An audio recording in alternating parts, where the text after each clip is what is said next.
முதல் வாசகம். இறைவாக்கினர் எசேயா நூலிலிருந்து வாசகம். அதிகாரம் 49, வசனம் 1 முதல் 6 முடிய. தீவு நாட்டினரே, எனக்கு செவி கொடுங்கள். தொலைவாழ் மக்களினங்களே, கவனியுங்கள். கருப்பையில் இருக்கும்போதே ஆண்டவர் என்னை அழைத்தார். என் தாய் வயிற்றில் உருவாகும் போதே என் பெயர் சொல்லி கூப்பிட்டார். என் வாயை கூரான வாள் போன்று ஆக்கினார். தம் கையின் நிழலால் என்னை பாதுகாத்தார். என்னை பளபளக்கும் அம்பு ஆக்கினார். தம் அம்பரா துணியில் என்னை மறைத்து கொண்டார். அவர் என்னிடம், நீயே என் ஊழியன், இஸ்ரவேலே, உன் வழியாய் நான் மாற்றி வருவேன் என்றார். நானோ, வீணாக நான் உழைத்தேன், வெறுமையாகவும் பயனின்றியும் என் ஆற்றலை செலவழித்தேன். ஆயினும் எனக்குரிய நீதி ஆண்டவரிடம் உள்ளது, என் பணிக்கான பரிசு என் கடவுளிடம் இருக்கிறது என்றேன். யாக்கோப்பை தம்மிடம் கொண்டு வரவும், சிதறுண்ட இஸ்ரவேலை ஒன்று திரட்டவும் கருப்பையிலிருந்தே ஆண்டவர் என்னை தம் ஊழியனாக உருவாக்கினார். ஆண்டவர் பார்வையில் நான் மதிப்பு பெற்றவன். என் கடவுளே என் ஆற்றல். அவர் இப்பொழுது உரைக்கிறார். அவர் கூறுவது, யாக்கோப்பின் குலங்களை நிலைநிறுத்துவதற்கும் இஸ்ரவேலில் காக்கப்பட்டோரை திருப்பிக் கொணர்வதற்கும் நீ என் ஊழியனாக இருப்பது எளிதன்றோ? உலகம் முழுவதும் என் மீட்பை அடைவதற்கு நான் உன்னை பிற இனத்தாருக்கு ஒளியாகவும் ஏற்படுத்துவேன். இது ஆண்டவர் வழங்கும் அருள்வாக்கு. இறைவா, உமக்கு நன்றி.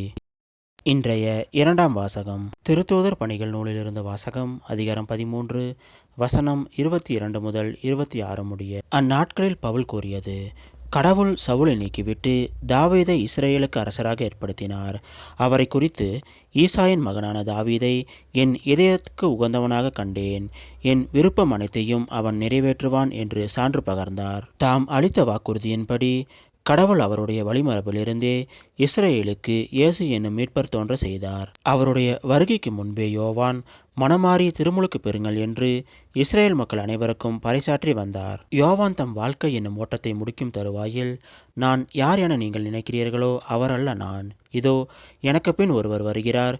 அவருடைய மிதியடிகளை அவிழ்க்கவும் எனக்கு தகுதியில்லை என்று கூறினார். சகோதரரே, ஆபிரகாமின் வழிவந்த மக்களே, இங்கு இருப்போருள் கடவுளுக்கு அஞ்சி நடப்போரே, இந்த மீட்பு செய்தி நமக்குத்தான் அனுப்பப்பட்டுள்ளது.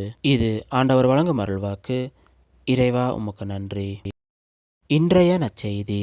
புனித லூக்கா எழுதிய நற்செய்தியிலிருந்து வாசகம். அதிகாரம் 1, வசனம் 57 முதல் 66 முடிய மற்றும் 80ஆம் வசனம். எலிசபெத்திற்கு பேறுகாலம் நெருங்கியது. அவர் ஒரு மகனை பெற்றெடுத்தார். ஆண்டவர் அவருக்கு பெரிதும் இரக்கம் காட்டினார் என்பதை கேள்விப்பட்டு சுற்றி வாழ்ந்தோரும் உறவினரும் அவரோடு சேர்ந்து மகிழ்ந்தனர். 8ஆம் நாளில் அவர்கள் குழந்தைக்கு விருத்த சேதனம் செய்ய வந்தார்கள். செக்காரியா என்ற அதன் தந்தையின் பெயரையே அதற்கு சூட்ட இருந்தார்கள். ஆனால் அதன் தாய் அவர்களை பார்த்து, வேண்டாம், அதற்கு யோவான் என பெயரிட வேண்டும் என்றார். அவர்கள் அவரிடம், உம் உறவினருள் இப்பெயர் கொண்ட எவரும் இல்லையே என்று சொல்லி, குழந்தைக்கு என்ன பெயரிடலாம், உம் விருப்பம் என்ன என்று தந்தையை நோக்கி சைகை காட்டி கேட்டார்கள். அதற்கு அவர் எழுது பலகை ஒன்றை கேட்டு வாங்கி இக்குழந்தையின் பெயர் யோவான் என்று எழுதினார். எல்லாரும் வியப்படைந்தனர். அப்பொழுதே அவருடைய வாய் திறந்தது, நா கட்டவிழ்ந்தது. அவர் கடவுளை போற்றி புகழ்ந்தார். சுற்றி வாழ்ந்தோர் அனைவரும் இதை பற்றி கேள்விப்பட்டு அஞ்சினர். இச்செய்தி யூதேய மலைநாடெங்கும் பரவியது. கேள்விப்பட்டவர்கள் யாவரும் இச்செய்தியை தங்கள் உள்ளத்தில் இருத்தி, இக்குழந்தை எப்படிப்பட்டதாக இருக்குமோ என்று சொல்லி கொண்டார்கள். ஏனெனில் அக்குழந்தை ஆண்டவருடைய கைவன்மையை பெற்றிருந்தது. இது கிறிஸ்து வழங்கும் நற்செய்தி. கிறிஸ்துவே, உமக்கு புகழ்.